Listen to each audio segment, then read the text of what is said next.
Hello बच्चों। इस question में हमें ये बोला गया है कि the electronic configuration of a transition element X in +3 oxidation state is argon 3d5. So what is its atomic number? तो सबसे पहले हम देख लेते हैं कि इस क्वेश्चन में हमें क्या-क्या गिवन है। तो यहाँ पे हमें एक एटम दिया गया है जिसका ऑक्सीडेशन स्टेट क्या है +3 का, और उसका इलेक्ट्रॉनिक कॉन्फ़िगरेशन हमें क्या दिया गया है आर्गन 3d5। तो हमें अब X का एटॉमिक नंबर फाइंड आउट करना है।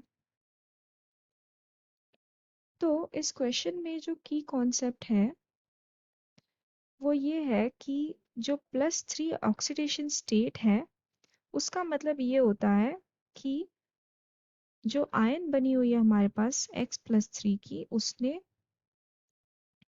3 इलेक्ट्रॉन्स लूज किए हुए हैं। तो जब भी ऑक्सीडेशन स्टेट पॉजिटिव में होता है तो उसका मतलब होता है लॉस ऑफ इलेक्ट्रॉन्स, और जब भी ऑक्सीडेशन स्टेट नेगेटिव में होता है तो उसका मतलब होता है गेन ऑफ इलेक्ट्रॉन्स। तो ये चीज़ हमें ध्यान रखनी है। दिस इज अवर की कॉन्सेप्ट। तो मूविंग फॉरवर्ड हम क्या करेंगे, हम सबसे पहले काउंट कर लेंगे कि X+3 में कितने इलेक्ट्रॉन्स हैं। तो उसका इलेक्ट्रॉनिक कॉन्फ़िगरेशन में आर्गन है और 3d5 है। आर्गन में कितने इलेक्ट्रॉन्स होते हैं 18 इलेक्ट्रॉन्स, एंड यहाँ पे 5 इलेक्ट्रॉन्स है। तो इन दोनों को ऐड कर लिया तो हमारे पास आ जाते हैं 23 इलेक्ट्रॉन्स जो कि इस आयन में है।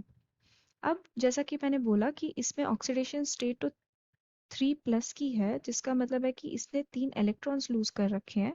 तो अगर हम X की बात करें तो 23 में अगर ये लूज हुए हुए 3 इलेक्ट्रॉन्स ऐड कर देंगे तो हमारे पास X का एटॉमिक नंबर आ जाएगा।